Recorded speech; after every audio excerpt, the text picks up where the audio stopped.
성찬의 축복이 가득한 또 한 달 매일매일의 삶이 될 수 있게 되기를 바랍니다. 이번 추석을 맞이해서 저희 교회가 추석 때마다 하는 귀한 집회가 있습니다. 이 땅에 온 이주민들을 섬기는 집회입니다. 저희가 안산의 M센터를 올해 완공해서 봉헌을 했는데, 안산에서 정말 가장 아름다운 건물일 뿐만 아니라 온누리교회 전체 온누리 선교재단에 속한 예배 처소 중에 가장 아름다운 처소라고 생각을 합니다. 그래서 온누리 M센터를 담당하는 그 외국인 목사님이 저한테 그렇게 질문하더라고요. 웃으면서 완공식 때 목사님 질투나시지 않으세요? 그랬더니 질투가 납니다. 제가 그렇게 했습니다. 정말 기뻐하고 즐거워하는 그분들의 모습을 보면서 정말 기쁘고 감격스러웠습니다. 이 땅에 온 이주자들이 200만 명입니다. 불과 5년 정도에 수십만 명이 불어나는 이 추세로 가면 우리나라는 틀림없이 다민족, 다문화 사회가 될 수밖에 없는 그런 상황에 처해 있죠. 이런 시대 속에 교회의 책임은 무엇인가? 우리가 열방을 향하여 나가서 복음을 증거하는 것도 매우 중요합니다만, 이 땅에 찾아온 많은 이주자들, 그 나그네들, 하나님께서 어떤 특별한 목적으로 불러 모아주신 그분들은 물론 돈을 위해서, 더 나은 삶을 위해서 왔지만, 지난 30년의 온누리 역사를 통해서, 온누리 미션을 통해 지금 20여 개의 그런 다 언어 예배를 통해서 변화된 수많은 그런 변화된 사람들이 있고, 또 파송된 사람들이 있습니다.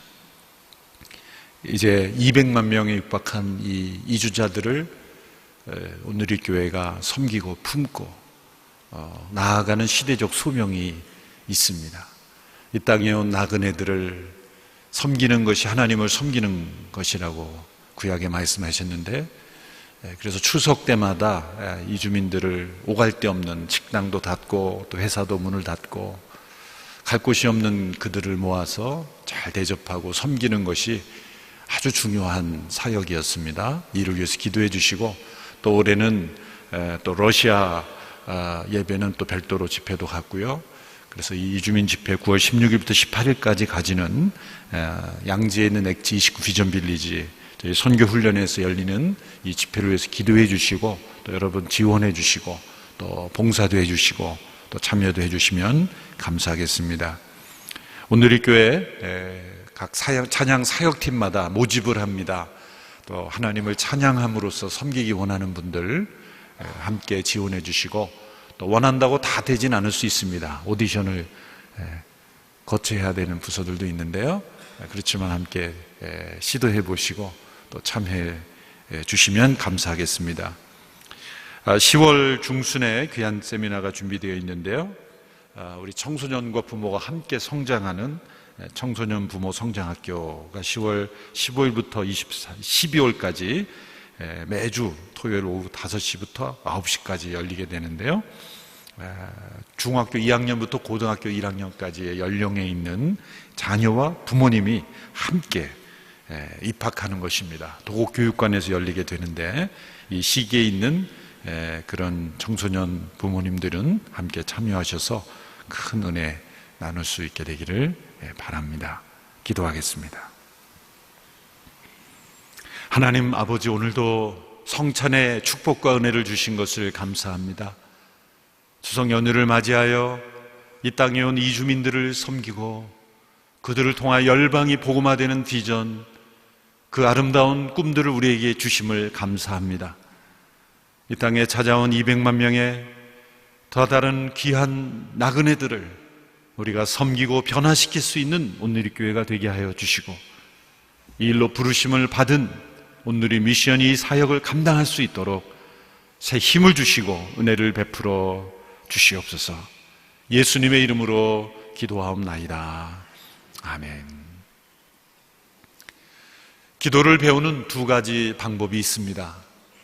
첫째는 너무나 당연한 말이지만 기도함으로써 기도를 배웁니다. 어떤 사람이 기도가 무엇인지를 알려고 시중에 나와 있는 기도에 관한 책을 다 쌓아놓고 열심히 탐구를 했습니다. 아무리 책을 읽고 또 읽어도 기도가 무엇인지 잘 깨달아지지 않았습니다. 그래서 무릎을 꿇고 털썩 주저앉아서 이렇게 기도했습니다. 하나님, 도무지 모르겠습니다. 라고 하는 그 순간 기도가 무엇인지를 깨달은 거예요. 우리의 지식으로 하나님과의 만남을 깨달으려고 할 때 깨달아지지 않지만 살아계신 그 하나님 앞에 실제 무릎을 꿇고 기도함으로써 기도를 배워가는 것이죠. 두 번째는 믿음의 사람들의 기도를 들음으로써 우리는 기도를 배워갑니다. 한 어린아이가 언어를 부모님의 언어를 통해 배워가듯이 앞선 믿음의 사람들의 선배들의 기도의 언어를 들음으로써 우리가 그 기도의 언어를 배워가는 것이죠.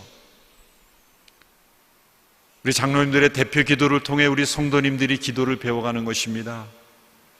저도 어릴 때 주일학교 때 어려서 참여한 그 장로님들의 예배 때 장로님들의 그 기도가 지금도 어떤 분의 기도가 쟁쟁해요. 가장 인상 깊었던 장로님의 기도는 제 마음속에 좀 불만이 가득했던 기도예요. 그것은 뭐냐면 북한으로부터 시작해서 전 세계를 일주하시는 거예요. 왜 이렇게 기도가 긴지 전 세계의 문제가 다 장로님의 문제였어요. 그 어린 저로서는 불만이 많았어요. 아니, 적당히 다니시지 왜 이렇게 전 세계를 다니시나. 그게 제 마음속에 불만이 있었어요. 그런데 돌이켜보면 그분의 기도가 가장 영성이 깊었던 기도구나.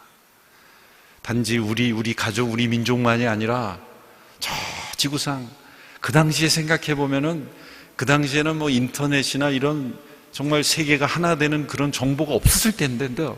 어떻게 그렇게 지구 곳곳의 이야기들을 위해서 기도했는지.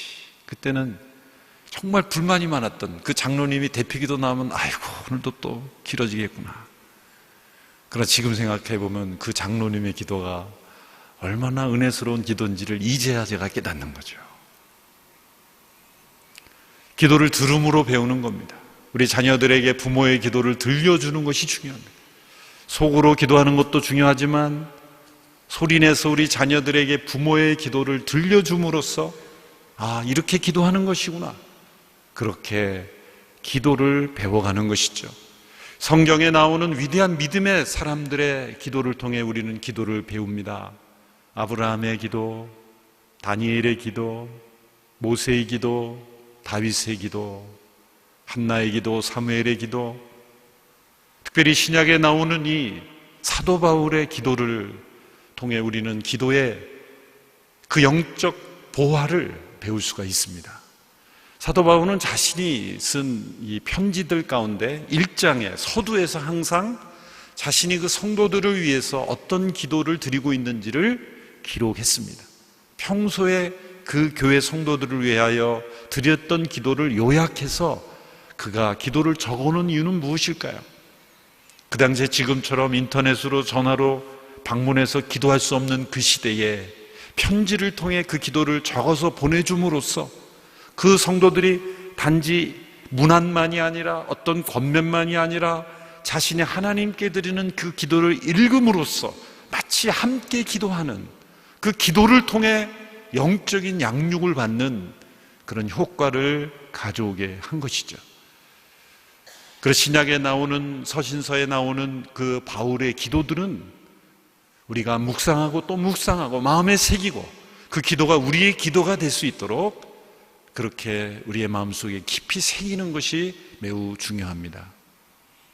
빌립보 교회 성도들을 위해 준 편지 가운데 1장 9절로 11절 오늘 본문 짧은 기도가 기록이 되어 있습니다만 이 기도도 매우 훌륭한 기도의 모범이 되며 우리가 하나님과 어떤 기도를 드려야 될지를 가르쳐 주시는 귀한 말씀이라고 볼 수가 있습니다.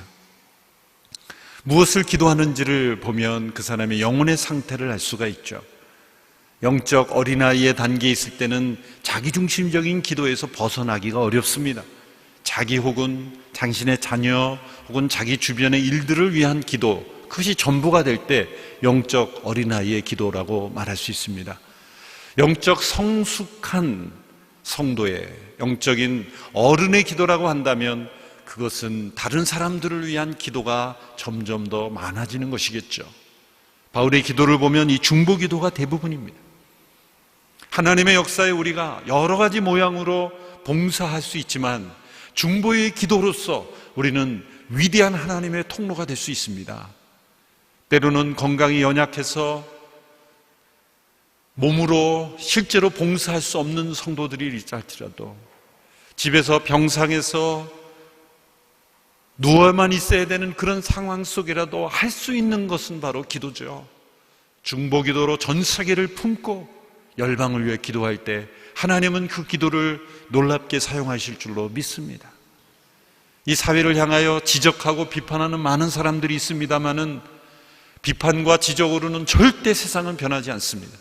세상을 변화시키는 가장 위대한 사람들은 바로 이 사회를 품고 기도하는 사람들입니다. 누군가에게 권면하고 누군가에게 교훈을 주는 것보다 더 중요한 게 그 영혼을 위해 기도하는 거예요. 그리고 권면한다면 그 사람을 위해 충분히 기도하고 그 사람을 위하여 기도하는 내용을 전해준다면 그것이 그 영혼을 변화시키는 귀한 교훈이 될 줄로 믿습니다. 바울이 빌립보 교회 성도들을 위해 기도했습니다. 8절에 보면 내가 너희를 얼마나 사랑하는지 그리스도의 심장으로, 그리스도의 마음으로, 이 마음속 깊은 곳에서 끌어나오는 사랑으로 너희를 사랑하며 하나님이 내 증인이 되신다 말했어요. 그 사랑으로 바울이 한 것은 기도입니다. 사랑하면 기도합니다. 사랑과 기도는 비례합니다. 누군가 예수님을 믿는 사람들이 누군가를 사랑한다고 하면서 기도하지 않는다면 사랑하지 않는 것입니다. 아무리 좋은 것을 해주고 좋은 것을 나누어도 그 영혼을 위하여 기도하지 않는다면 진정 사랑하지 않는다고 말할 수 있습니다. 빌립보 교회는 바울에게 기쁨을 주고 감사를 주는 성도들이었습니다. 그러나 바울은 거기에 만족하지 않았습니다. 빌립보 성도들이 지금보다 더 성숙하기를 기도했습니다. 빌립보 교회 성도들의 현재 영적 상태에 만족하지 않았다는 거예요. 바울은 자기 자신의 영성에 대해서도 만족하지 않았습니다. 빌립보 3장 12절에 보면 나는 이미 얻었거나 이미 온전해진 것이 아니다. 단지 붙잡으려고 쫓아가고 있을 뿐이다. 뒤에 있는 것은 잊어버리고 푯대를 향하여 앞에 있는 것을 잡으려고 부르심의 상을 향하여 쫓아가고 있는 것이다. 얼마나 겸손한 표현입니까? 사도 바울의 서신을 통해 우리는 복음을 깨닫고 십자가의 진리를 깨닫습니다. 그러나 바울은 아직 이미 얻은 것도 아니요 붙잡은 것도 아니다. 나는 붙잡으려고 쫓아가고 있을 뿐이다. 그는 자기 자신의 영혼이 더욱더 그리스도의 마음을 품고 그리스도를 닮아가는 일에 있어서는 만족하지 않았습니다. 그러나 빌립보 4장에 보면 그는 자신의 형편과 처지에 대해서는 철저히 만족했습니다. 그는 자족하기를 배웠습니다.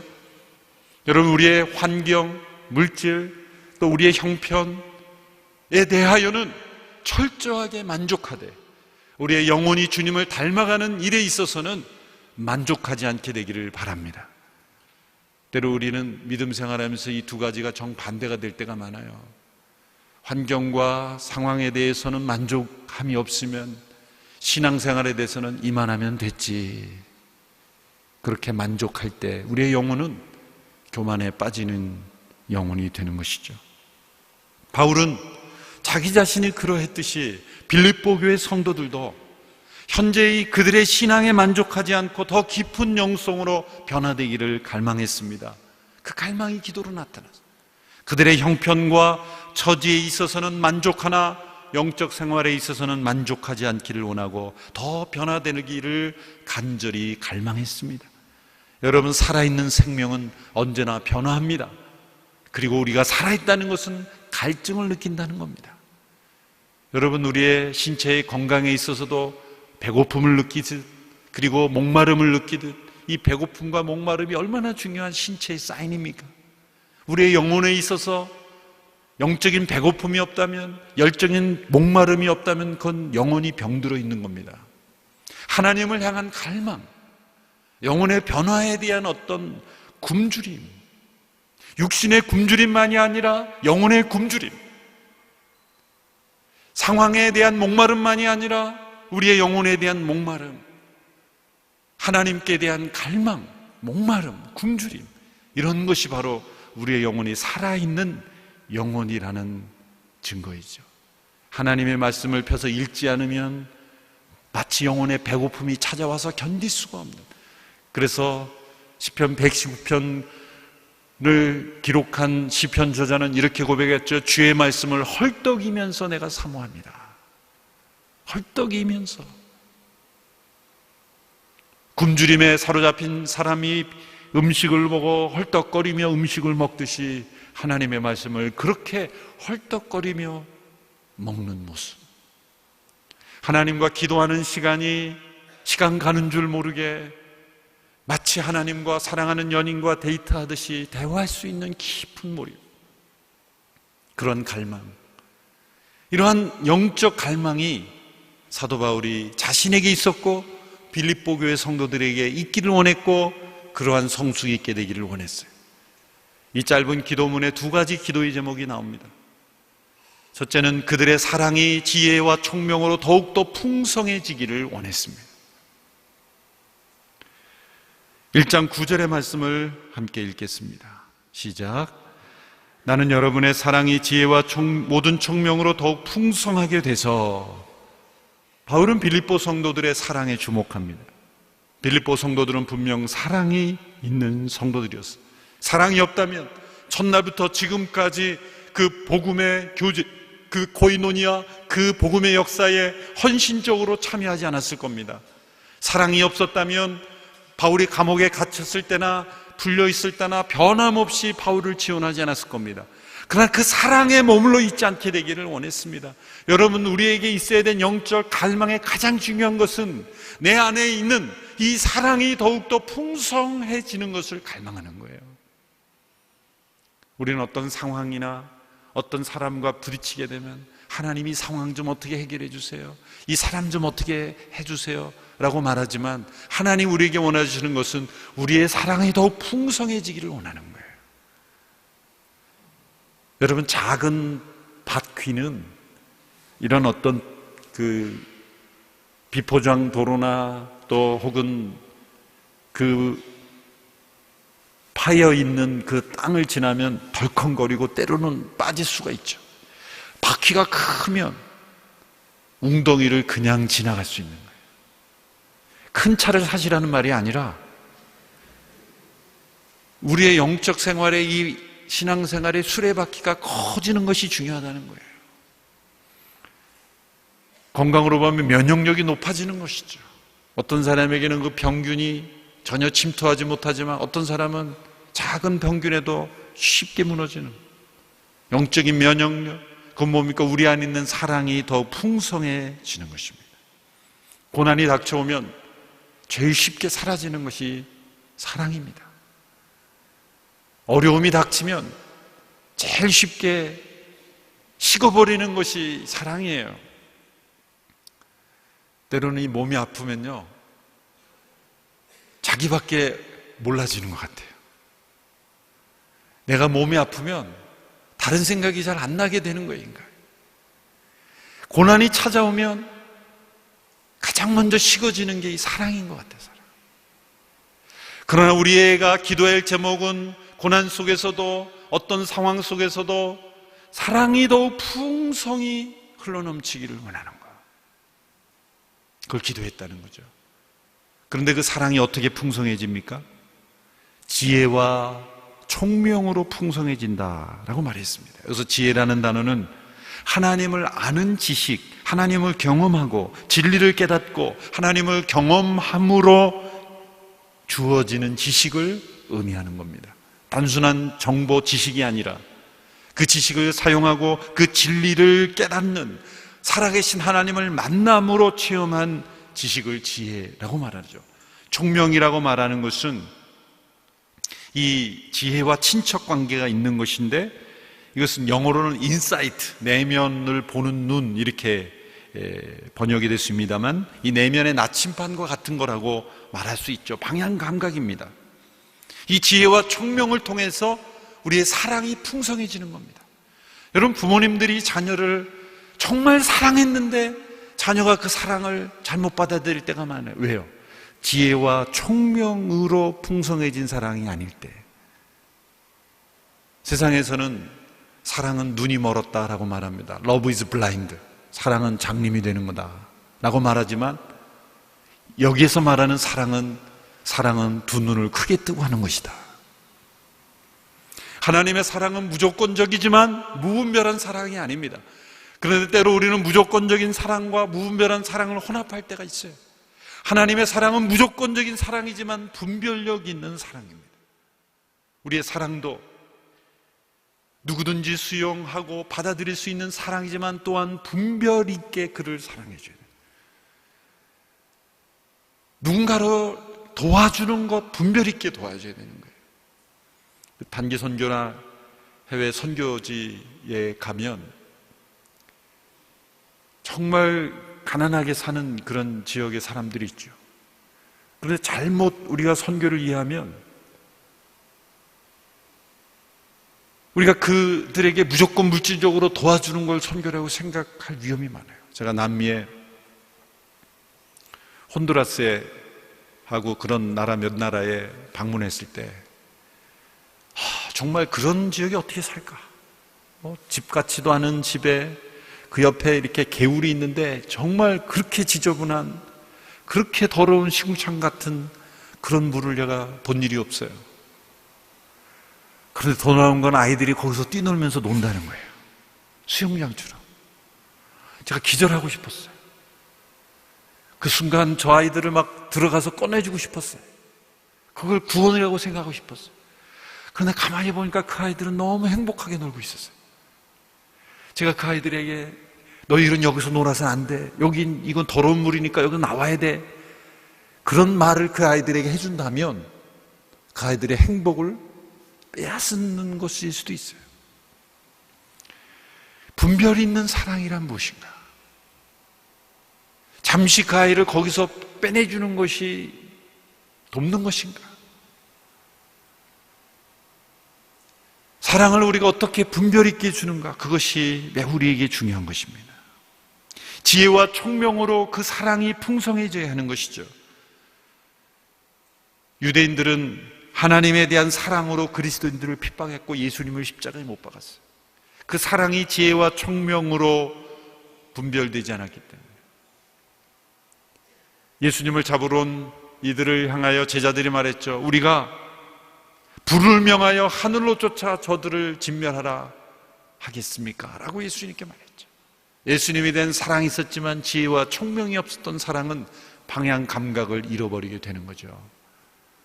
우리의 사랑이 지혜와 총명으로 풍성해지는 사랑이 되기를 원합니다. 이 첫 번째 기도죠. 두 번째는 최선의 것이 무엇인지를 분별하기를 기도했습니다. 1장 10절 전반부의 말씀 같이 읽습니다. 시작. 최선의 것이 무엇인지 분별할 수 있게 되기를 기도합니다. 두 번째 기도 제목의 핵심은 분별력을 위한 기도입니다. 그런데 최선의 것이 무엇인지를 분별하는, 여러분, 악한 것과 선한 것을 분별해야 됩니다. 선한 것과 더 선한 것을 분별해야 합니다. 더 선한 것과 가장 선한 것을 분별해야 됩니다. 여러분, 악한 것과 선한 것을 분별하는 것은 어렵지 않습니다. 그런데 우리에게 때로 어려운 것은 선한 것과 더 선한 것을 분별하는 게 어려워요. 그리고 더 선한 것과 가장 선한 것을 분별하는 게 어렵습니다. 때로 이 세상에는 악한 것과 선한 것의 갈등과 다툼은 우리가 쉽게 분별할 수 있어요. 그런데 이 세상 우리 가운데 있는 많은 다툼과 분열은 각자가 선하다고 믿는 것끼리의 충돌이에요. 어느 것이 더 선한 것인지를 찾아야 돼요. 그리고 우리에게 주어진 것은 가장 선한 것, 지극히 선한 것이 무엇인가? 여기서 지극히 선한 것이라는 건 무엇입니까? 로마서 12장의 말씀대로 하나님께서 기뻐하신 선하신 뜻이에요. 하나님의 뜻입니다. 나를 향한 하나님의 뜻, 그것을 분별하는 능력, 그런 이해력, 그런 통찰력, 하나님의 인도하심과 하나님의 역사하심을 구별할 수 있는 그러한 분별, 최선의 것이 무엇인지를 분별하는 능력이 필요한 거예요. 이거는 교육으로 주어지는 것이 아닙니다. 어떤 프로그램이나 형식이나 제도로 얻어지는 것도 아닙니다. 사회의 교육은 그 당시에 보편적 가치, 보편적 기준만을 알려줄 뿐이에요. 어쩌면 사회 기준은 선과 악은 구별할 수 있지만 지극히 선한 것은 구별할 수 없어요. 그것은 오직 하나님께 기도함으로써만 얻을 수 있는 거예요. 하나님 말씀과 기도를 통해 하나님이 정말 원하시는 뜻이 무엇인지를 분별하는 것이죠. 때로 이것은 초자연적인 현상을 통해서도 우리에게 말씀해 줄 수 있어요. 다른 사람이 알지 못하는 그런 음성을 통해서 어거스틴은 그가 영적인 방황을 하고 있을 때 담 너머에 있는 아이들이 어떤 놀이를 하면서 외치는 집어서 읽어라는 음성을 들었는데 그 아이들이 어거스틴을 향해서 말한 게 아니에요. 자기들이 어떤 상황에서 그냥 주어지는 말이었어요. 그런데 그 소리를 통해 어거스틴이 하나님의 음성이 들려온 거예요. 희한하죠? 그가 로마서의 말씀을 집어서 읽어서 어둠의 일을 벗고 빛의 옷을 입으라. 그 말씀이 그 영혼에 찾아온 거예요. 때로 이렇게 특정한 상황 속에 특정한 어떤 사건을 통해 하나님의 그 분별력이 우리에게 응답으로 주어지는 거예요. 어거스틴이 그런 응답이 어떻게 주어졌을까요? 그의 어머니, 어거스틴의 어머니가 그를 위해 얼마나 기도를 많이 했는지 몰라요. 성 어거스틴의 고백록 후반부에 보면 그의 어머니에 대한 그 그리움, 존경, 사랑에 대한 한 챕터를 쓰고 있어요. 그의 어머니가 얼마나 어거스틴을 위해서 기도했는지. 바울이 빌립보 성도들을 향하여 최선의 것이 무엇인지를 분별하기를 기도한 것처럼 어거스틴의 어머니가 그를 위하여 최선의 것이 무엇인지를 이를 기도했을 때 어거스틴이 정말 진리를 깨닫고 하나님을 만난 거예요. 로마서 12장 1절과 2절의 말씀을 우리 함께 읽겠습니다. 시작. 그러므로 형제들이여 내가 하나님의 자비하심으로 여러분에게 권합니다. 여러분의 몸을 하나님께서 기뻐하시는 거룩한 산 제물로 드리십시오. 이것이 여러분이 드릴 영적 예배입니다. 여러분은 이 세대를 본받지 말고 오직 마음을 새롭게 함으로 변화를 받아 하나님의 선하시고 기뻐하시고 온전하신 뜻이 무엇인지 분별하도록 하십시오. 이 1, 2절의 말씀을 보면 세 가지 중요한 단어가 나옵니다. 1절에 보면 거룩한 산 제물로 드리라. 드림이라는 단어가 나와 헌신이라고도 말할 수가 있겠죠. 두 번째는 마음을 새롭게 함으로 변화를 받아, 변화라는 단어가 중요합니다. 그리고 2절 마지막에 하나님의 선하시고 기뻐하시고 온전하신 뜻이 무엇인지를 분별하는 것, 분별. 첫 번째는 드림, 두 번째는 변화, 세 번째는 분별. 우리는 이 말씀을 거꾸로 해석합니다. 내가 드리기 위해서는 먼저 분별을 해야 되고 그 다음에 변화를 받고 그 다음에 드린다라고 생각을 해요. 그런데 이 영적 체험의 순서는 뭡니까? 우리의 몸을 거룩한 산제물로 드리면 우리의 마음의 변화가 오고 그리고 그 변화된 마음이 분별력을 얻게 되는 거예요. 근데 우리는 이 순서를 거꾸로 적용하려고 해요. 드리지는 않고 우리 몸을 드리지는 않고 분별력이 오면, 인사이트가 오면 내 마음이 변화가 되고 그러면 몸이 움직여지게 된다 이렇게 생각을 하니까 전혀 안 움직이는 거예요. 전혀 안 움직여요. 하나님 저에게 분별을 주세요. 그러면 제가 변화되어 드리겠습니다. 그리고 평생 안 움직이는 거예요. 평생 변화도 일어나지 않고 평생. 그러니까 뭡니까? 묻지 말고 말씀에 드리는 거예요. 그럼 놀랍게도 드려진 삶에서 변화가 마음이 일어나고 그리고 분별력이 따라오는 거예요. 분별은 하나님의 선물입니다. 우리는 마치 자기가 하나님과 동등되려고 하는 것처럼 하나님의 분별력을 저에게 부어주시면 제가 드리겠습니다. 그러나 하나님은 거꾸로 요구하세요. 너희 몸을 하나님이 기뻐하시는 거룩한 산 제물로 드리라. 이 헬라어 문법을 보면은 이 순서적으로 결과로 나타나는 열매예요. 다 명령으로 있지만 드리라가 핵심 명령이에요. 그러면 변화가 마음에 일어나고 그리고 너희들은 이 세상에 가져다 줄 수 없는 하나님이 주시는 변화를 경험하고 분별을 경험하게 될 것이다. 이것은 평생토록 이루어지는 것입니다. 기도와 묵상을 쉬지 않고 하나님의 성령 안에 깊은 교제를 나누고 있을 때 이러한 것이 이루어지는 거예요. 이렇게 우리의 사랑이 지혜와 총명으로 풍성해지고 그리고 최선의 것이 무엇인지를 분별할 때 어떤 삶이 이루어지는가? 세 가지 삶을 말씀하고 있어요. 첫 번째는 순결하여 흠이 없는 삶. 이게 순결하고 흠이 없다라는 단어, 순결한 단어는 햇빛 앞에서 비추어 본다는 거예요.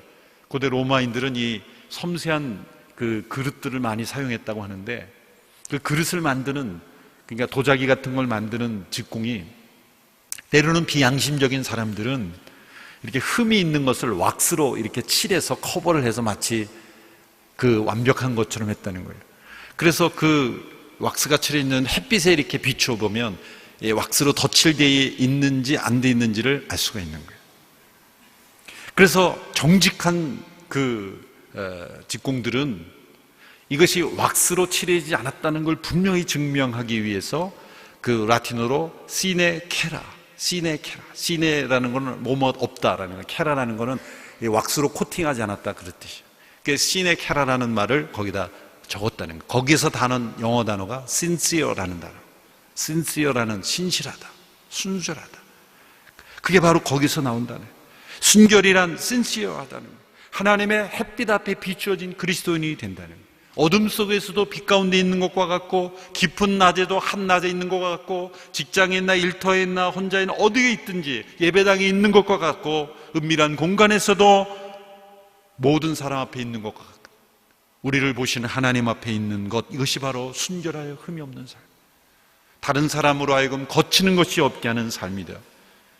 그것은 두 번째 의의 열매로 충만한 삶으로 이어지는 거죠. 순결하여 흠이 없는 삶은 의의 열매가 맺어지는, 이 순결한 삶에서 열매가 맺어지는 것이죠.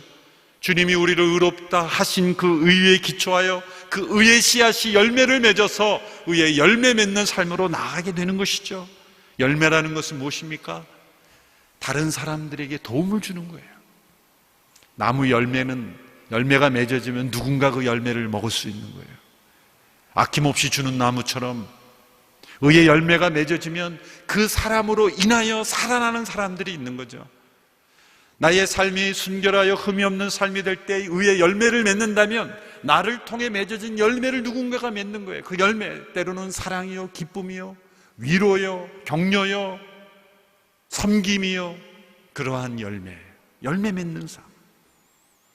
그것은 세 번째 삶으로 나가게 하죠. 그것은 하나님께 영광이 되게 하는 삶입니다. 앞에 두 가지의 삶이 이어질 때 순결하고 흠이 없는 삶은 의의 열매를 맺어지게 되고 그 열매 맺는 삶을 겪고 하나님께 영광이 되는 것입니다. 빌리 그레이엄 목사님의 따님이신 루트 그레이엄이라는 분은 성도를 이렇게 정했어요. 성도란 예수님을 믿기 쉽게 만드는 사람이다. 우리가 이러한 기도의 제목으로 나아갈 때 우리를 통해 누군가 예수님이 믿기 쉽게 만드는 사람이 돼요. 저 사람을 보니 참 예수님 믿고 싶다. 우리가 받을 수 있는 최고의 욕은 뭡니까? 당신을 보니 하나님이 안 보이네요. 당신을 보니 믿고 싶지 않네요. 최고의 칭찬은 뭡니까? 당신을 보니 예수님 믿고 싶네요. 그리고 당신을 보니 하나님이 보이네요. 그것이 하나님께 영광이 되는 삶입니다. 오늘 바울이 빌립보 교회 성도들을 통하여 드린 이 짧은 기도가 우리의 마음속에 가득 차기를 바라고 우리의 기도가 되기를 바랍니다. 우리의 사랑이 지혜와 총명으로 풍성해지기를 원합니다. 날마다 매일의 삶 속에 최선의 것이 무엇인지를 분별하는, 하늘로부터 그 분별의 선물을 날마다 덧입는 우리의 삶이 되기를 주님의 이름으로 축원합니다. 기도하겠습니다. 하나님 아버지, 우리에게 영적 분별력을 더하여 주시옵소서. 우리 안에 있는 하나님을 향한 사랑, 영혼을 향한 사랑, 열방을 향한 사랑은 너무나 빈약합니다. 지혜와 총명, 하나님을 아는 지식으로 채워주시고 이 사랑이 풍성해지게 하여 주시옵소서. 어떤 고난도 무너뜨릴 수 없고, 그리고 막을 수 없고 식어지게 할 수 없는 풍성한 사랑, 그 사랑으로, 분별 있는 사랑으로 주님께 영광 올려드리는 우리의 삶이 되도록 역사하여 주시옵소서. 예수님의 이름으로 기도하옵나이다. 아멘.